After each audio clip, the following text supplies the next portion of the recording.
Welcome to a new guide on this channel, and this occasion is the dynamic tube. Everything on this guide is in chapters, so if you look at the description or the timeline, you can jump to a section or skip the ones you don't want. Now, if you like this guide, like and subscribe, and if you have the money and you want to buy me a coffee, you can check the links at the description. Right, so this plugin emulates tube saturation. It's called dynamic because you have an envelope follower to modulate the bias and make it react to whatever material you're trying to process. But if you don't use the follower, it works as a standard tube saturation unit. Okay, so first let's get the logic out of the way. Let's try to figure the device out on a more visual way, and I'm going to use a test tone. Alright, so I have a test tone right here. You cannot hear it, but it's here. And we can see it on the spectrum that this is the tone, and it's a sine wave, right? It's just a pure, simple tone. I have the device right here, is the default preset, and as soon as I turn it on, notice what happens. You get a little bit of dirt. So by default, when you turn it on and you throw it on a channel, it's going to give you some dirt. Now, on most tube plugins or, devices that emulate saturation with tubes, the input is really essential because you need to drive the input to get that sweet, tube saturation. Now, the sound wave right now is just pretty low in gain, but as soon as I go up in gain, notice what happens. And notice that we are not driving. I'm not doing anything. As soon as I go up in gain, notice that something starts to appear right here. And there you go. We can see the peaks. Maybe the gain, the soon is too much. But right here, we can see that the harmonics starts to appear. And I'm not driving the plugin. I'm just going up in gain on whatever that comes before the device. Now, if I go down on that gain, the harmonics go away. And I'm telling you this because, again, maybe you're just learning and starting on this. So if you put this in the channel and your drive, it's all the way to 0, just like this, and you're just maybe trying to process something that is too hot, is going to give you some saturation. You don't need to do drive, right? So you always need to be aware of how much you're doing. And that's why you get a meter right here and you get this drawing. So this is when the plugin starts to saturate, the tubes start to saturate. As soon as you cross over this point, you're going to be, saturating. So if I drive the input a little bit more, notice that this grows. And as soon as we go over it, we get the harmonics. And if I keep going more and more and more, we're just going to get more. Now, the thing is that what happens if maybe your signal is too hot and you just want to attenuate it? Now, you have the drive right here. If you go up in drive, you're going to get more. But the thing is that you have negative values. So usually on this type of plugins, you don't get negative values. But the fact that you get right here is to go down in the amount of processing or the input that you're sending to this device. So if you do less, it's like, doing no saturation. You're just going less input, so it's going to saturate less, or it's not going to saturate. Right, so I'm going to go back to nothing, and you have the drive control. And notice that I'm not, saturating. My input is not saturating, and we can see the sine wave. It's pretty clean. Now, right here, you have 3 different types of, emulations of tube distortion units. The A is the the emulation of the unit working properly, right? You don't drive it, so you don't get much. Now the C, it's completely different, and you can see it right here on the drawing. This one will always saturate. Now it's like a unit that needs maintenance. It will distort always, and I'm not driving it, and we are getting harmonic distortion. We are saturating, right? We get some harmonics right there, and as soon as I go up, it's going to be a little bit more aggressive. So the C is more aggressive than the A. And the B, if I don't drive it, go back, notice that we don't get anything, but it's just like a combination between the A and the C, and we can see it right here.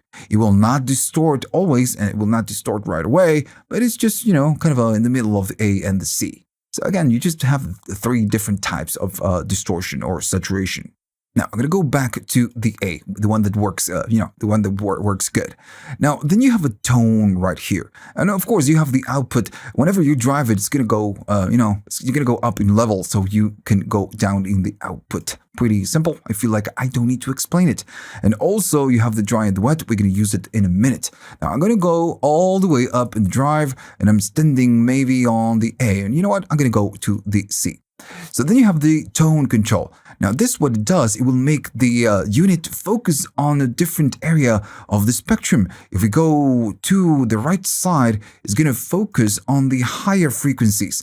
And as I go up, it's going to show right here. If I go up, you're going to see it going up. And if I go down, it's going to do the opposite. It's going to focus on the other side of the spectrum. Now, all of this that we are doing right now is gonna really affect the sound, and we're gonna use this on in a few tracks in a second. First, I want to get all the logic out of the way.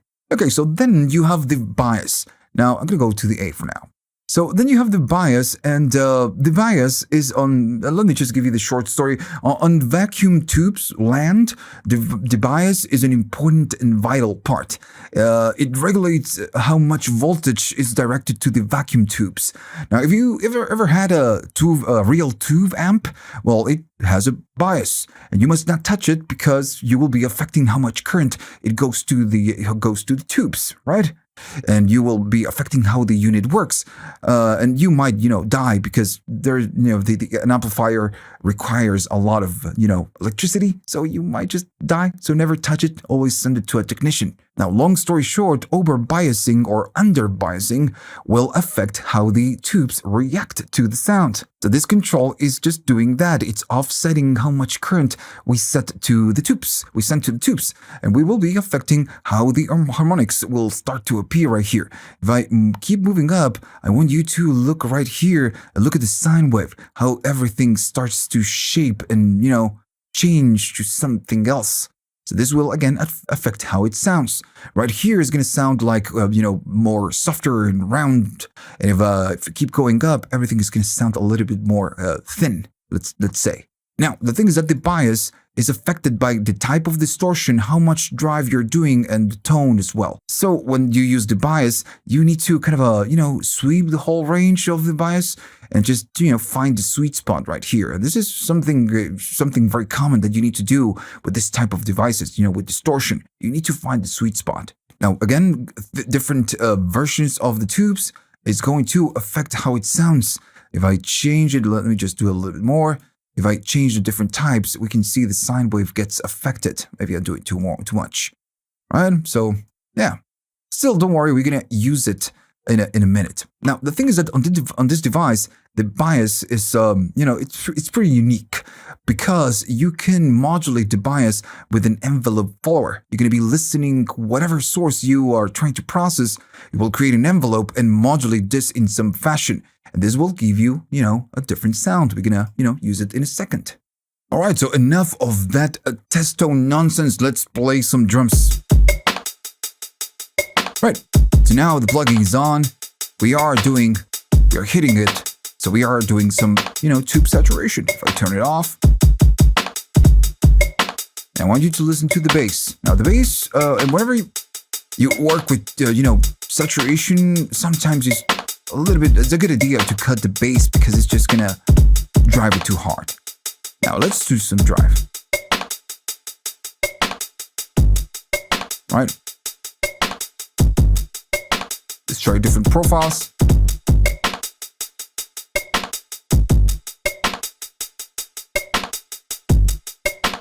All right. Now remember, the tone is gonna change everything. If I go to the right, it really sounds different, right? And to the other side, it's going to focus on the other area.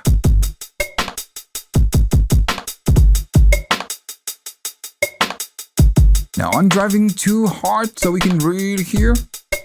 If we do a little bit less, or we can do, really drive it, and then you can use the dry and the wet, just to find the sweet spot. Maybe there.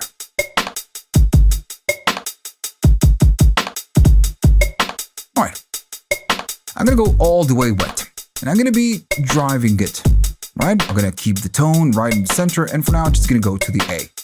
Now let's see what happens when we go up in bias. As I go up, notice how it starts to change, and it sounds almost broken. And at some point, when you cross over, it's gonna sound like crap because it's like sounds broken. If I keep going up, it's super broken. Now the other ones will react differently. It's pretty close, but yeah, but just it's a little bit different. Now, this is what the bias will do. And you might be thinking, okay, so it sounds like crap. Well, yeah, it sounds broken. Now, what you can do again is just trying to adjust the dry and the wet, and just trying to get the blend of this.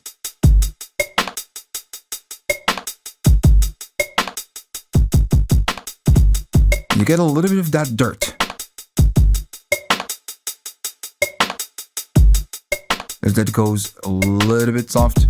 There we go.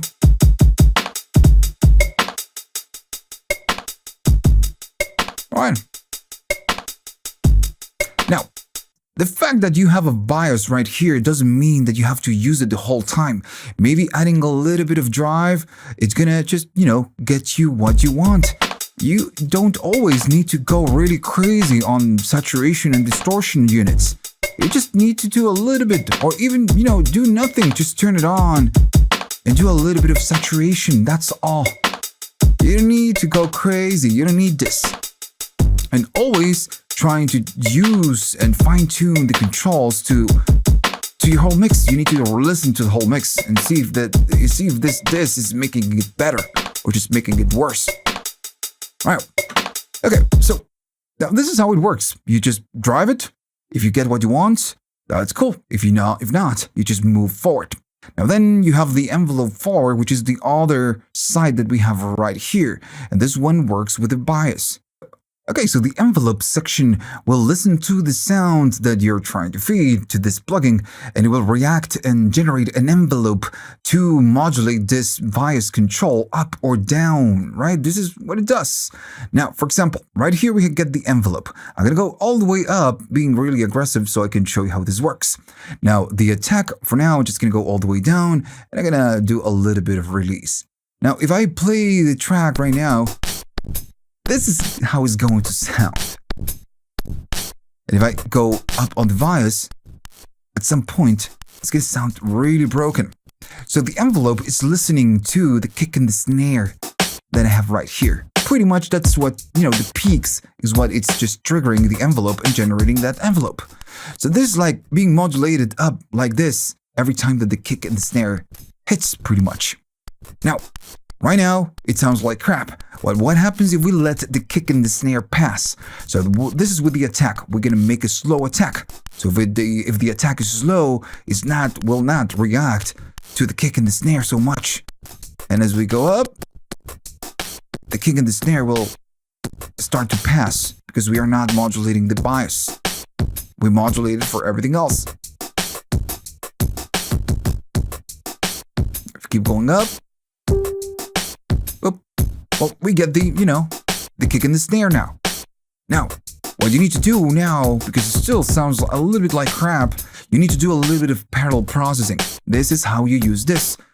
You need to go to dry and the wet. If you're using this in a bus, you will need to go wet and use on a, parallel bus. But right now, I'm going to be doing dry and wet. If I turn it off, it's just going to give you something else to the kick and the snare.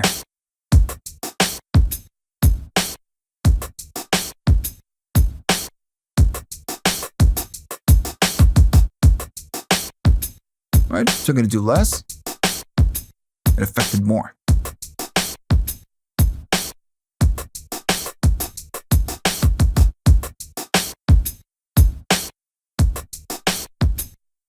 Right? So this is how it works. That's the main idea. All right, so I'm going to start over and I'm going to do the other thing. I'm going to go the other way around. So this means that for now, I'm just going to do a little bit of drive. So this means that if we are here, when we go to positives, we are modulating this up and then down from where we have the position of the bias. Now, if I go down, we are modulating from here, down, and then up, right? So if I play it and I keep the same attack and release, or maybe go, to what we had before, we are, again, getting the same result than before, but we are going negatively, right? From here, down, and then back up. If I go up on bias, we get a little bit more of this. So what we can do is just maybe add a little bit of release. Just, you can do a little bit less of envelope and maybe set the bias around there. Now, all of this is just something that you need to do a little bit of experimentation. But it really works great when you're crushing it, do something like that. You're crushing it. And then you just do dry and the wet. And maybe a little bit more drive.